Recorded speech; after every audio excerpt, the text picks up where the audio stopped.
Hi! Today we are going to read from Jack Gantos' Joey Pigza Swallowed the Key, Chapter 6. Chapter 6 is called Who? My day started out great. All the 4th and 5th grade classes got to go to the Amish farm for a field trip. There must have been about 100 of us because we filled 2 long orange buses. My morning meds were working and I had a window seat and just loved watching all the cars and houses and fields speeding by.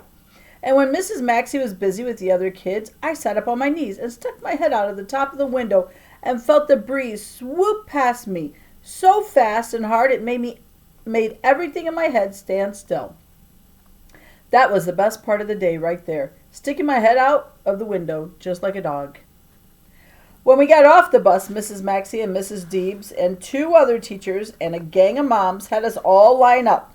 And Mrs. Maxey gave everyone the lecture about respecting differences in other cultures, so no pointing or snickering or unpleasant comments, or you will sit on the bus. You got that? We did, or we didn't, but nobody knew which just yet. Once that was just out of the way, we marched toward the front steps of the farmhouse as if we were a line of ants dressed in clothes. "Stop!" hollered Mrs. Deebs when we reached the steps. When she said stop, she meant it, and because she had extra short hair and a big head on a really wide body that there was no getting around. Every time her head moved left or right, I thought it was about to roll down her sloping shoulders like a boulder down a hill. 2 clean-looking Amish girls in long blue dresses and starched white aprons came out and said, "Welcome. The Amish have been in Lancaster County since the 1700s. We are a people who keep alive the traditions of the past. Please follow us inside to see our plain and simple way of life, our crafts, and our cooking."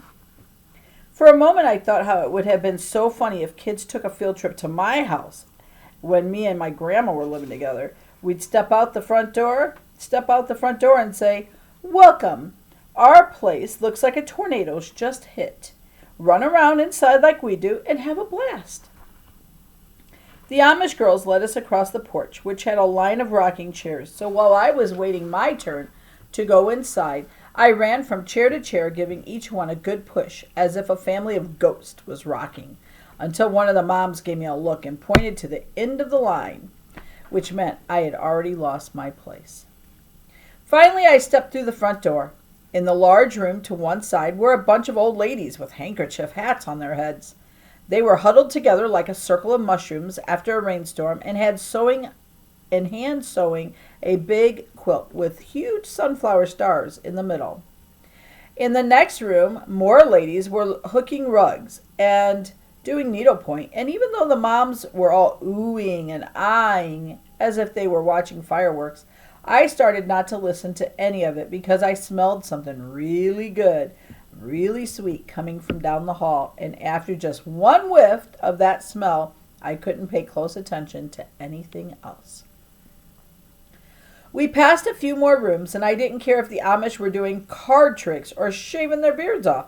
My eyes were watered over, and that smell had me staggering like a zombie. After a lot of very polite and very boring questions and answers about Amish life, one of the Amish girls led us the rest of the way down the hall and into a huge kitchen. By then, the sweet smell was so powerful, I felt my nose swelling up, just getting bigger and bigger. And I had to touch it with both hands to make sure it wasn't growing like Pinocchio's. It was still the same old size, but that smell was so overwhelming to me, I couldn't even get enough of it, and I just kept gulping down huge breaths as if I could eat the air. "Every product made in this typical Amish kitchen is based on what nature provides," one of the girls said. "We make butter and cheese, bread and biscuits, jams and jellies, but we are especially famous for our molasses shoefly pie."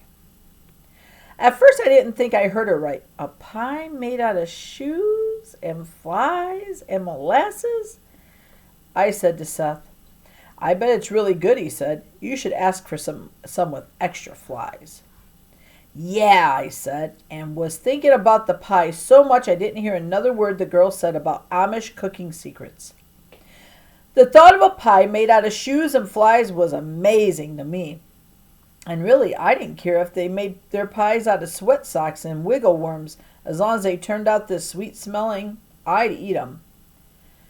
Even as I stood there, sweetness was making me dizzy. I experimented and closed my eyes and took a deep breath, and I had to open my eyes quickly as I stumbled into Seth, and he gave me a shove back and called me a moron. By the time I pulled myself together, Mrs. Deeps was saying, "Okay, everyone line up for a little piece of shoefly pie," before we could go into the garden and later to the barn. All I could think about was shoes and flies as I stood in line, and from where I was, in the back, I didn't see any kids spit it out, so it must have been good. I dropped down on my knees to see what kind of shoes the Amish girls were wearing. They may have had some special shoe tradition I didn't know about. Maybe their shoes were made out of licorice or rock candy, but their dresses were so long I couldn't see their shoes, and a mom gave me a stern look and yanked me up by the back of my shirt as if I was trying to peek under their dresses. "Mind your manners, young man," the mom said with her eyebrows raised. "I'm just doing research," I shot back. When it was close to my turn, Mrs. Maxey called me to one side and whispered, "That pie is not good for you, Joey. It's got too much sugar, so it's better to just stick with fruit." She must have seen the hurt look on my face because I couldn't hide it. It felt like my whole face turned into a crumpled piece of paper. And then she reached forward and handed me a small white napkin with an apple slice on it that had already turned brown down the edges. "It has cinnamon on it," she said. "It's very good." "I don't want this," I replied. "I want the shoefly pie." "Don't make an issue out of it," she said firmly. "We're just doing what is best for you." And she didn't want to talk about it any more, because other kids were beginning to bunch up at the back door and stare at us. "Now move along," she said to the kids. "You've already had your pie. Go over to the pumpkin patch and carve." And then she stopped talking like she was saying something wrong in front of me, as if she wanted to spell it out like adults do when they want to keep a secret from kids who can't spell. I took the apple slice and put it in my back pocket and kept on wondering why she didn't finish telling me about the carving. It didn't take long to find out. A few minutes later, we were all in the pumpkin patch with our baby pumpkins that we were allowed to pick off the vines. The Amish girls were handing out wood-handled carving tools, and all the kids were sitting at picnic tables, surrounded by the moms who were helping them. I ran up to the Amish girl and got my tool, but Mrs. Maxey was right on me. "Joey, you can't have that knife," she said. "It's dangerous." I looked at the knife. The blade was real stubby and about an inch long, and it wasn't even that sharp. It was more like safety scissors. "It's not dangerous," I said. "Besides, my mom lets me slice bread and stuff." "We just don't want you to hurt yourself," she said calmly. "I want to carve one too," I said. "You can draw on one now," she suggested, and held out a black marker. "And we'll carve it later, I promise." "I want to do it now with everyone else," I said, and held the knife behind my back. "Later," Mrs. Maxey said. "All the moms are busy helping other kids." "Now," I shouted, and my fist balled up, and I could feel that surge of energy run through me like nothing in the world was going to keep me from doing what I wanted. "Give me the knife," she ordered, and held out her hand. "No," I said, and stepped back, then threw it as far as I could into the pumpkin patch. "I think it's time for you to go have a time out in the bus," she said, getting tired of me. "If you can sit still for 10 minutes and calm down, you can come back here and draw on your pumpkin." "Everyone else gets to carve theirs," I said, pointing to all the other kids who were busy scratching out big evil eyes and teeth with their unsharp baby knives. "We just don't want any more accidents," she said, and pointed toward the bus in front of the house. "Now be a good boy and go directly to the bus. I'll be watching you from here, and when we get ready to tour the barn, I'll come and get you." I turned around and stomped back alongside the farmhouse, and for a moment I thought I'd just keep walking all the way home and get my own knife and carve my own pumpkin.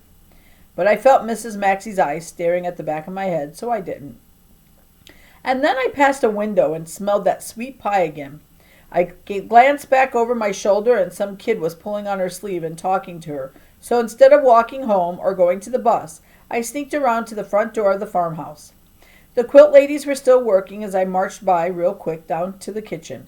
The Amish girls were out in the garden and no one else was on guard, so I grabbed a whole Shoefly Pie off the table because it popped into my head to do it, and by then my feet were moving a mile a minute, and I opened a side door and headed out beyond the barn toward the cornfield.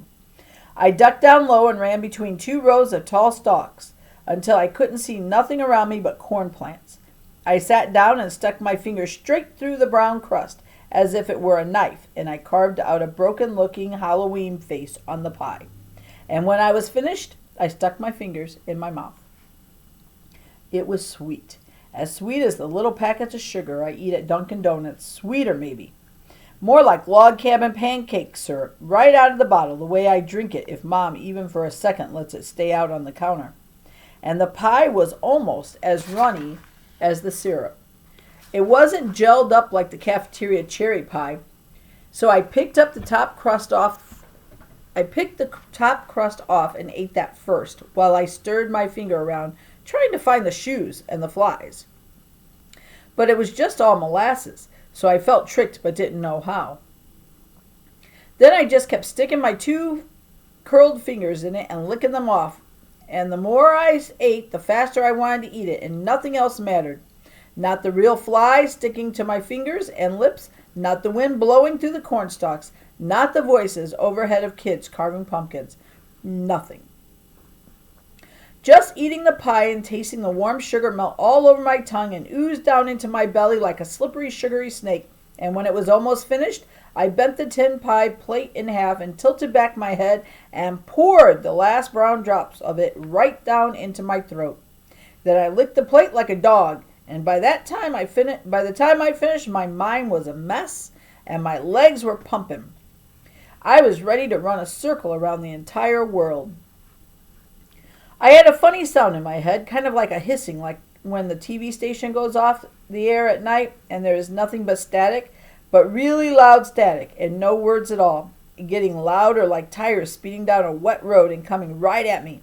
My eyes felt so swollen with the flood of energy inside my throbbing head that I could only see the tops of my cheeks and a smudge where my nose fit and a bigger blur beyond that. I took a deep breath and the air gushed into my lungs and lifted me up, and suddenly I was running and crashing through the stalks of the cornfield. I had my arms stuck out like wings of a plane, and the long curved leaves sliced me up. But I didn't feel the stinging. I didn't feel my feet hit the ground. I didn't feel the jolt when I tripped forward and slammed into the corn stalks and clods of dirt with my chest and bounced right up and kept going. I was running so fast and breathing so deep that I thought I could take off up out of the cornfield and higher into the blue air and above into the clouds and look down on the farm and bus and the kids and Mrs. Maxey, who would be pointing up at me. Then, before I could slow down, I was suddenly running out of the cornfield, and from there I headed to the barn, where there was a huge open door, so I went inside, and I was not saying to myself, see the ladder? Climb the ladder. No, I was just climbing before I knew it, and I was up way high on the big timbers, playing a crazy kind of snakes and ladders, sliding down on the tilted beams and climbing over others like a monkey on a coconut tree. My spring was wound so tight that I was more like a rat in a maze, without words or any feelings or any ideas about myself and what I should be doing other than going go, up, faster and higher, until there was nothing more above me but the roof and an owl, one of those big white owls with huge dark eyes and hooked beak, which is where I stopped. "Who?" it said. "Who?" And I answered, "Joey Pigza, that's who." "Who?" it said again, and kept its eyes right on my face, and for some reason it was the same as if someone had asked me why I ate the pie, and why was I all the way at the inside top of the barn, and before I knew it, my gears started shifting and all the energy inside me went somewhere else. I sat as still as a bookend with my chin on my knees and looked down from the rafter, and the ground was way beneath me, with 100 really small 4th and 5th graders pointing up into the air, and one of them was calling my name, and it was Mrs. Maxey. "Joey!" she hollered and waved her hands over her head like she was in trouble. "Joey, don't move. We're coming to get you."